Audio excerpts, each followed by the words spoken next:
ఈరోజు దేవుని వాగ్దానం, నీ భారము యెహోవా మీద మోపుము, ఆయనే నిన్ను ఆదుకొనును. కీర్తనలు 55:22. ఈరోజు నీ హృదయం భారంగా ఉండవచ్చును. ఎవరితో చెప్పుకోలేని బాధ నీలో ఉండవచ్చును. కుటుంబ సమస్యలు, జీవిత భయాలు, భవిష్యత్తు ఆలోచనలు నిన్ను అలసిపోయేలా చేస్తున్నవేమో. కానీ దేవుడు నీ పరిస్థితిని చూస్తున్నాడు. నీవు ఒంటరిగా ఈ భారాన్ని మోయాలని దేవుడు కోరుకోవడం లేదు. నీ కన్నీళ్లు, నీ బాధలు, నీ భయాలన్నీ ఆయన పాదాల దగ్గర ఉంచమని పిలుస్తున్నాడు. నీ భారము యెహోవా మీద మోపము అని చెప్పిన దేవుడు నిన్ను మధ్యలో విడిచిపెట్టే దేవుడు కాదు. నీవు బలహీనపడినప్పుడు ఆయన నీకు బలమవుతాడు. నీవు ఏడ్చినప్పుడు ఆయన నీకు ఓదార్పు అవుతాడు. నీవు దారి కనిపించక నిలిచిపోయినప్పుడు ఆయన నీకు మార్గమవుతాడు.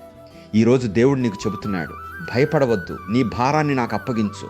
నీ కన్నీళ్లను నేను ఆనందంగా మార్చుతాను. నీ జీవితాన్ని నేను ఆదుకొని నడిపిస్తాను.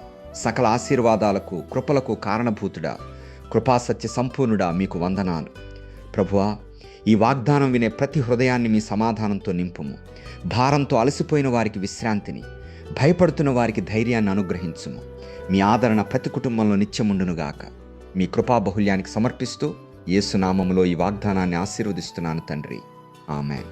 ఈ వాగ్దానం మీకు, మీ కుటుంబాలకు, అందరి జీవితాల్లో నెరవేరునుగాక. ఆమేన్.